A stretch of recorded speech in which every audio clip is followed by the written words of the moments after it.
Hey guys, it's Sergio, and I have another workout for you guys today. Today I'm going to explain the workout a little more as I go through it.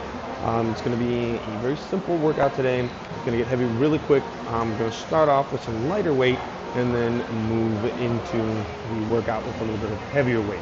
It's going to be a little bit repetitive. Today I'm trying to sweat a little more and try to push my form with these slightly heavier weights. So what I want to start off with is some simple kettlebell squats.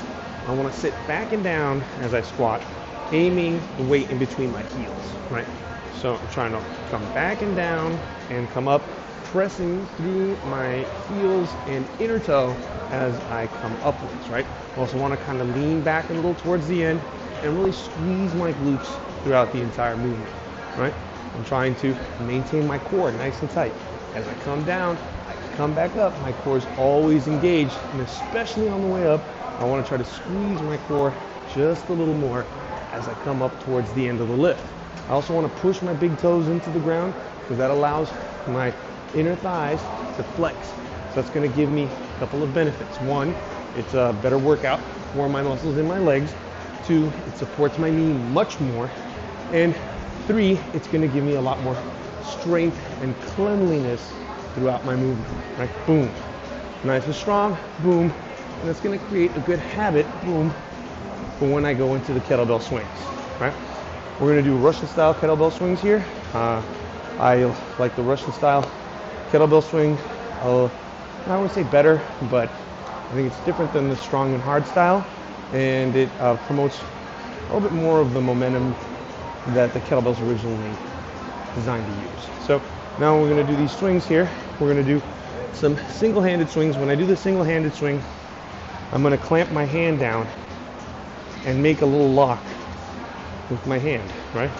So these three fingers, I'm going to come down and I'm going to lock my thumb over my index finger and middle finger.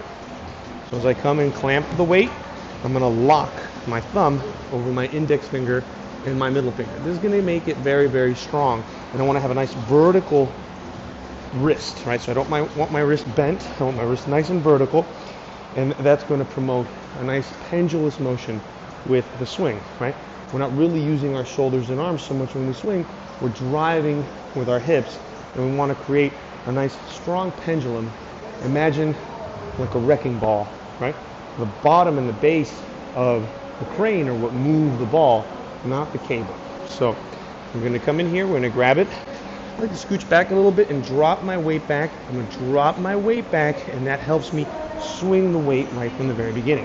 I'm going to lock my legs out at the end of the swing, and I'm trying to drive the bell with my hips, right?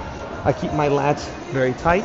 I keep my core nice and tight. And I don't want to look down so much, because if I look down, it's going to round out my back, and I'm going to use my lower lumbar spine. I want to kind of be looking forward or at a 45-degree angle, and I want to squeeze through as I do my 20 kettlebell swings here.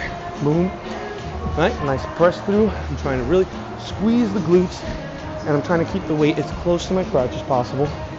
Swinging through, using the momentum, right? Letting the momentum come back, and swinging through with the weight, right? We'll switch sides. Same deal. I'm doing the same lock. On this side, you can see how my lat is a little tighter, and I'm trying to keep my arm nice and close to my body, with the bell close to my crotch, as I drive through my hips, using my glutes and my posterior chain. So as I come back, I'm loading the weight into my hamstrings and glutes, and then driving those through to get the swing going. Boom. And height isn't a big deal, right? So we're not doing these big upper swings where I'm using my shoulder. I'm really just trying to focus on driving. And my hips are about to challenge the shoulders with the kettlebell, with the mace swings. Boom. All right, cool. So I've done my kettlebell squats. I've done my single-handed kettlebell swings, which are much more challenging than doing them with two hands. And now we're gonna go into some 360 swings. I warmed up by getting on the assault bike for 5 minutes. So I've warmed up both my legs and my upper body. So I'm jumping right into these 15-pound mace swings over here. So with the 360 swing, I like to start with the hand on top going in the direction that I'm swinging, right? Eventually you'll get comfortable where you can do both sides, as you guys will see when we do the 10 and 2s. So we're gonna do 360 swings and then 10 and 2s. So I'm going to raise the bell of the mace, and the top part of the mace I'm raising, so it's gonna feel like it's falling. I'm guiding with my wrists. So I'm gonna lift it up, guide it, it's gonna drop. I'm gonna pull it around and bring it back over. Boom, bam, boom. And I want you guys to think of navel, neck, navel, right? I want my hands to start at my belly button, go behind my neck, and come back to my belly button. Boom. I'm trying to bring my triceps up, my elbows up, and my biceps up by my ears, right? Up, boom. I'm keeping my core very engaged, trying not to arch my back, but to flex my pelvis forward, allowing my core to stay nice and tight, and it allows me to press through my big toes again, activating my inner thigh, really connecting my lower abdominals to the rest of my body. Gives me a great stretch throughout my abs, throughout my lats, and throughout my ribs and serratus. Now we're gonna go in the opposite direction. Boom, boom. Nice and flowy, big breathing, right? I like to breathe in and then exhale as it comes around.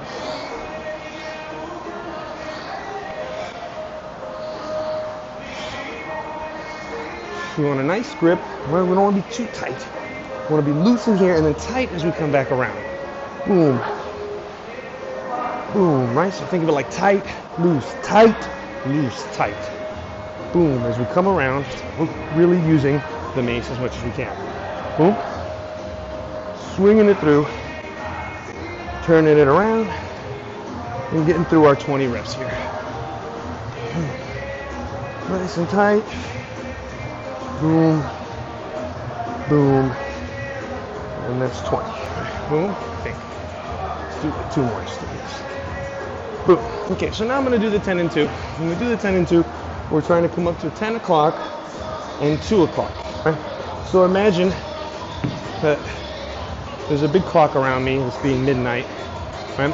And then we got our 2 and 10, right? So 10 and 2, whatever the reverse is as I'm facing you guys in the camera, but the idea is to do 10 and 2.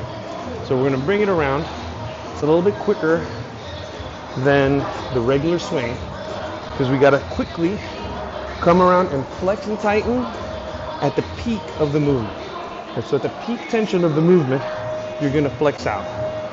When you flex out nice and tight, it's great for the chest, great for the shoulders, and great for your grip. So really tough move at first because of the quickness of it. But once you become more adept at it, it really is kind of a smooth move with a lot of stretch going on. Again, I'm really trying to lift my elbows up, my triceps up, right? Trying to put my biceps next to my ears as I bring it around and do the 10 and 2. 10 and 2. 10 and 2. Right? And each 2 make 1, right? So I'm about 16, 17,